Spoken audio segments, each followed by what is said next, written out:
Dallas Bishop T.D. Jakes is finally addressing rumors that he was seen at Diddy's parties. He is reportedly suing everyone who has attempted to expose him, following similar actions taken by Jay-Z and Beyoncé. T.D. Jakes is now being accused of being the third person to try and silence victims of Diddy's alleged sexual abuse. Questions have arisen about what Jakes was doing at Diddy's parties, and one victim has come forward with claims about him. They're not doing this good. Here we are. Grateful. Hang tight, sir. He was waiting to get the key to open the car. Okay. I'm grateful to y'all, all the people who prayed, all the people who texted, all the people who had prayer vigils, all the people who were concerned and sent love and sent notes. Just grateful. Thank you. Didn't have to turn out this way. Just grateful. Not afraid to die. Don't want to hurt my kids. The people who love me, the church who raised me, the world who called me, the God who sent me. Sometimes you just gotta be grateful. On November 25th, Bishop T.D. Jakes filed a defamation lawsuit against fellow pastor Dwayne Youngblood, who accused Jakes of attempting to sexually assault him when he was just 18 years old. Youngblood claimed that the incident occurred in the church during a service. He allegedly has witnesses and phone records to support his accusations, which have been described as disturbing. Since then, Bishop Jakes has also been named in a lawsuit linked to Diddy and has been mentioned by comedian Cat Williams as being involved in a file. Home, he says, come on in, let's talk. You can't even imagine being 18, 19 years of age. This person is killing it, and they're saying to you, come on in, let's talk. And so I did. I went in. We sat down at a very long dining room table in a room that she had. And for 2 hours, it was unbelievable. Pouring of heart, crying, him talking about my father. We talking about these scenarios. And I inwardly just knew I had finally found someone who could get it. Someone who understood. I'm sitting at this table, and for the first time talking to any man, I got tears coming down my face because somebody gets me. Somebody understood what I was going through. Well, after sitting there and having this long discourse with him, I finally look at my watch and I'm like, oh my goodness, I got to go. I got to get this car back to my mother. She's going to kill me. So I said to Bishop, I got to get up. And I got up from the table. He got up from the table. He walked around toward the way I had to exit quicker than I got over there. And when I started to walk past him, he pulled me to himself, wrapped his arms around me and tried to kiss me. And in that moment, I literally died. I could not. I tell you, to this day, I can't remember how I got out of that place. But I remember driving home with all kinds of crazy thoughts and what in the world am I going to do now? And I finally get home, get in the house, get in the bed. I'm going to try to go to sleep. And I get to sleep and get up in the morning. And in the morning, I step into our bathroom and my home phone rings. My mother answers the phone and she says to me, Wayne, it's Elder Jakes.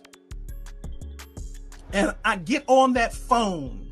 And when I get on that telephone, I can hear water. He is sitting in a bathtub. And in that thing, he says to me, without any hesitation, there's 3 things I need you to do.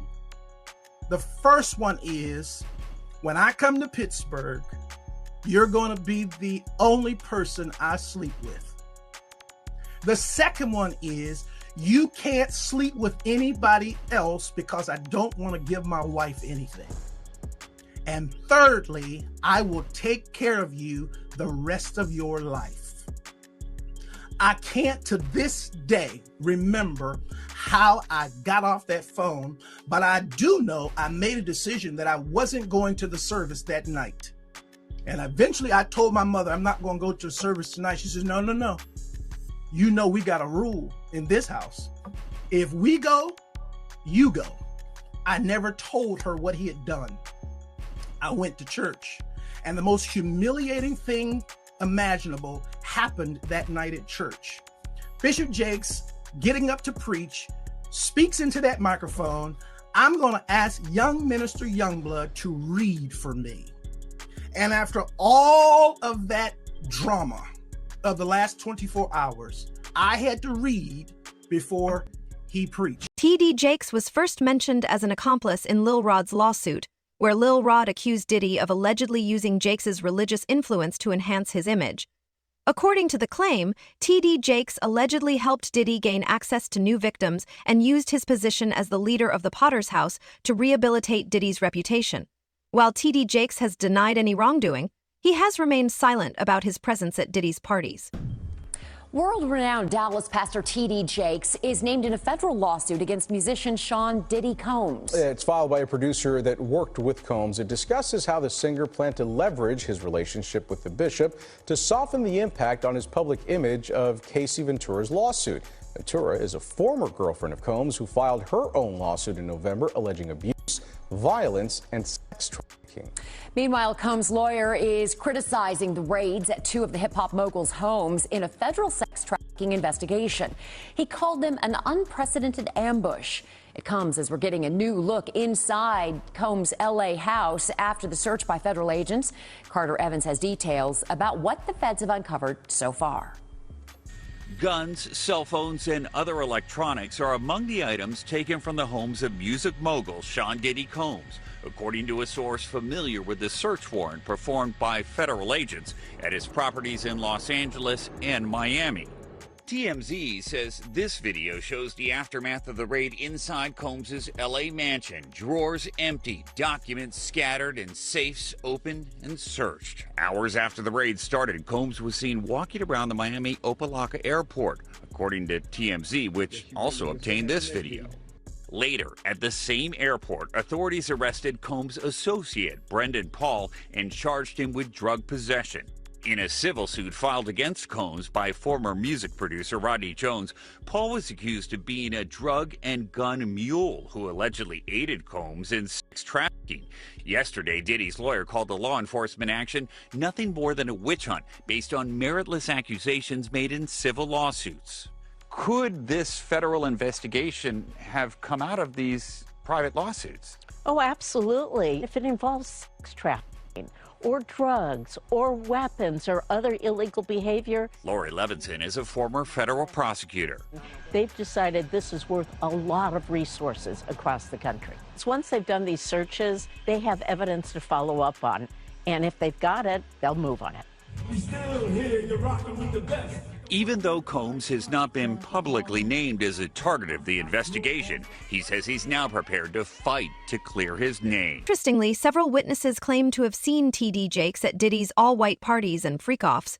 One such witness, Gandil, reportedly saw Jakes there and was puzzled as to why a religious figure like him would be involved with Diddy.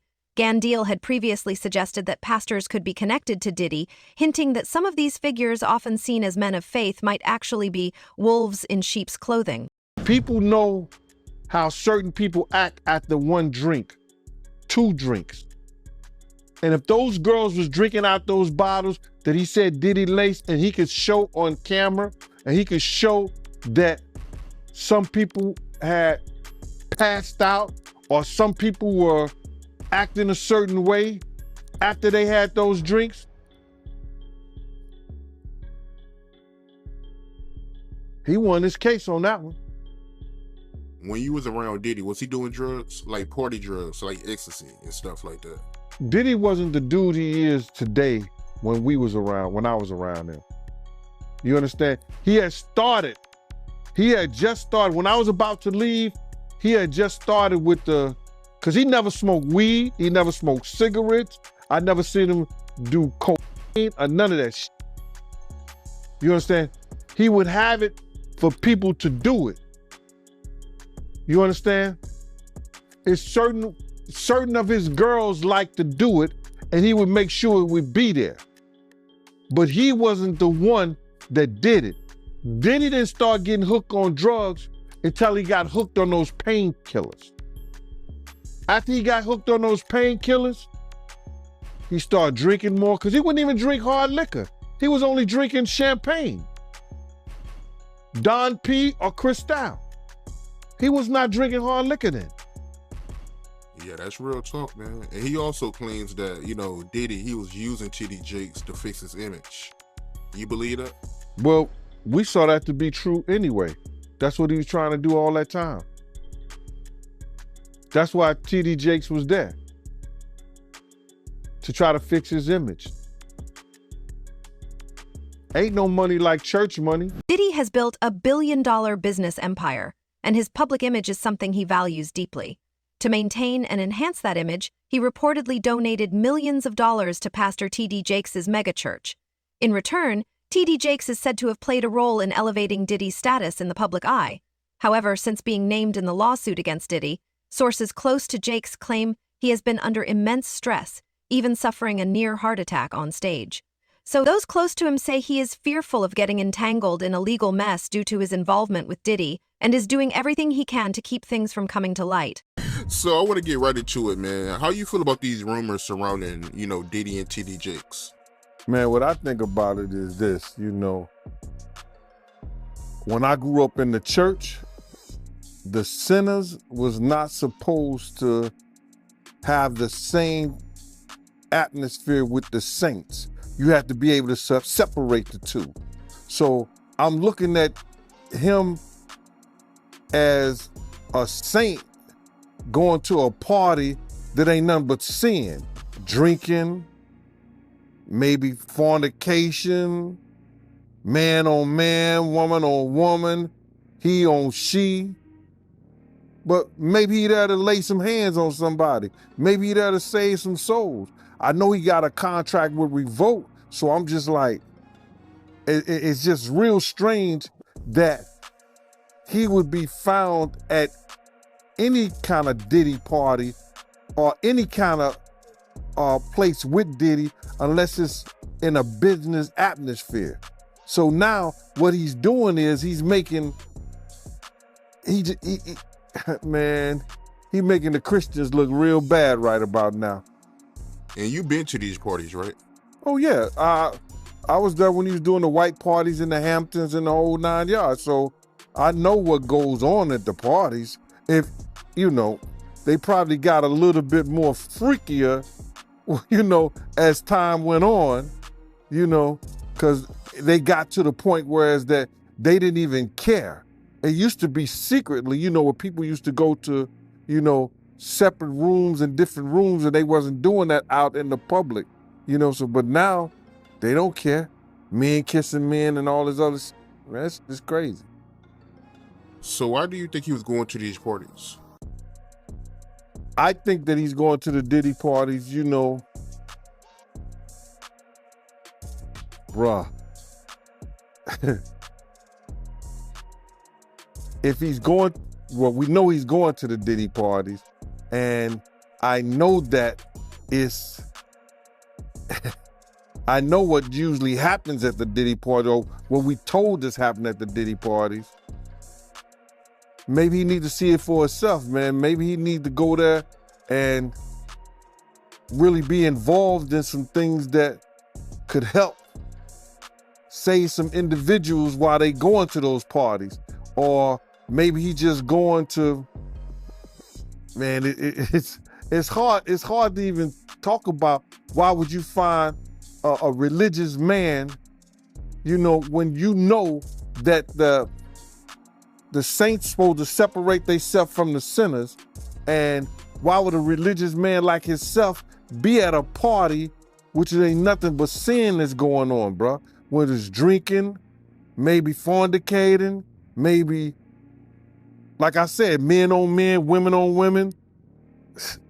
It's hard to put in perspective unless he's involving himself what is actually going on at the parties. It's hard, brother. Bro, you can't, I really don't know why, as a spiritual advisor to him, that they buddy while he got a party with him like that and be at his parties. It's got to be, maybe it's something more that meets the eye. Reports have surfaced that a pastor was seen on tapes collected during raids on Diddy's mansion in Miami. While the feds have not confirmed the identity of the pastor, some, including Gan Deal and alleged victims, believe this individual to be T.D. Jakes. These tapes have become a major concern for Jakes, as he fears that if they are released to the public, his career could be ruined and he could face legal consequences, potentially even prison time. This is said to be the primary reason for his growing anxiety and concern. None of the people who are his celebrity friends is going to speak or say nothing until they're either contacted or they know what they really got. So you feel like they might be worried that they might be on tape at one of Diddy parties doing something they wasn't supposed to be doing?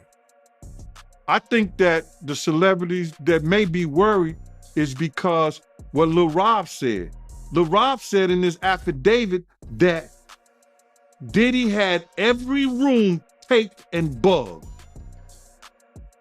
Diddy had, yo, bro, can you imagine he had every room taped and bugged?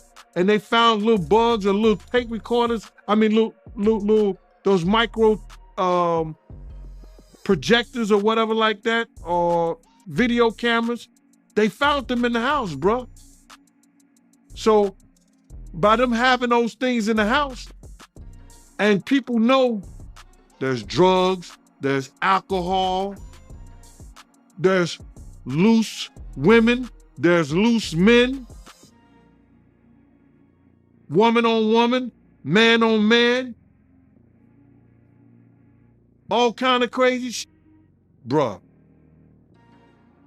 they just wondering who or when they're gonna let this stuff be known, if it's on videotape. Several lawyers have come forward with similar claims, suggesting that the real reason Diddy and those around him abused minors wasn't driven by sexual desire, but rather a desire for power over their victims. T.D. Jakes' alleged victim tells a similar story, claiming that Jakes made him feel used and powerless in front of the congregation. According to the victim, Jakes even called him and said he owned him now. So why did you believe in these cases, and why didn't you believe in others that you were presented with? Well, the thing with a sexual abuser is they follow a pattern. They fall to type, and you become very clear on what that pattern is, particularly a serial sexual abuser. And these cases were all identical in the facts, identical in the story. It was beginning, middle, conclusion. They know each other? Boom. None of them knew each other. Did you have them meet? No. Did you have them coordinate stories? No, no. Do you think they had any contact with each other before they came to you? Absolutely not. And when you were talking to them, well, first, the ones that you didn't take, why not? Stories didn't make sense. Stories didn't fit the pattern. Stories were not credible. I mean, this is my 30th year as a lawyer. I've tried over 100 cases. I can assess whether somebody's story is credible. And if I don't believe it, I'm not going to put my name on a pleading, sign it, and file it in court. I'm not doing that. And that's what I did with the 60-plus cases that I rejected. And this is not really your area of expertise. If people will look you up, celebrity lawsuits is not really where you make your bones. Why this? Well, I have handled. I was involved in the Weinstein litigation. Right. I was involved in the Paducah litigation. I was involved in the Hayden litigation. Why did I do this? I do this because it's important. I think it's important for people to be heard, have their chance to get the power back. Because sexual abuse, sexual assault is about one thing: taking power, humiliating, demeaning a person and a victim. It has nothing to do with sex. And so I think it's important. I think it's important to get the word out. I think it's important for men to feel, hey, look, I can come out and be heard just like a woman could. And the defense that, look, they knew what they were getting into. These are regrets. They went there, they partied, and now they see a pocket. No, I don't think so. One, my client was... Were they gay men? One was bisexual, the other ones were not. And they were going there the client who was bisexual worked for Diddy. Diddy owed him money for doing errands for him and being his step-and-fetch, for lack of a better word. And I think it was a power move. It was a clear power move because this guy had the nerve to come to him and say, you owe me money. And so Diddy said, come on to the Intercontinental Hotel. He gives him the drug, knocks him out, sodomizes him. And I won't use the term that my client used, but I will. He said he tried to turn me into his B word.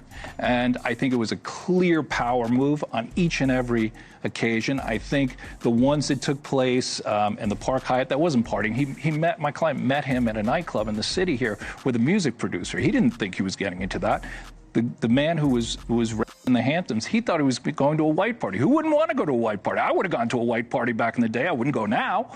But they went there innocently, and this is what happened to them. There are claims suggesting that T.D. Jakes could be another pawn under Diddy's control. According to these allegations, Diddy would invite celebrities and powerful figures to his parties, drug them, and then film them in compromising situations. Once he had the footage, he would use it to blackmail and manipulate them. It's possible, some believe, that this is how Diddy gained control over T.D. Jakes, using the dirt he allegedly had on him to manipulate and control his actions. Anybody came out defending Diddy. All these celebrity friends. The allegations against Bishop T.D. Jakes are both shocking and complex, involving accusations of abuse, corruption, and manipulation. As the lawsuits unfold and more details surface, the line between truth and speculation becomes increasingly difficult to distinguish. The question now is whether Bishop Jakes is an accomplice, a victim of manipulation, or simply a man whose proximity to power has entangled him in a web of controversy.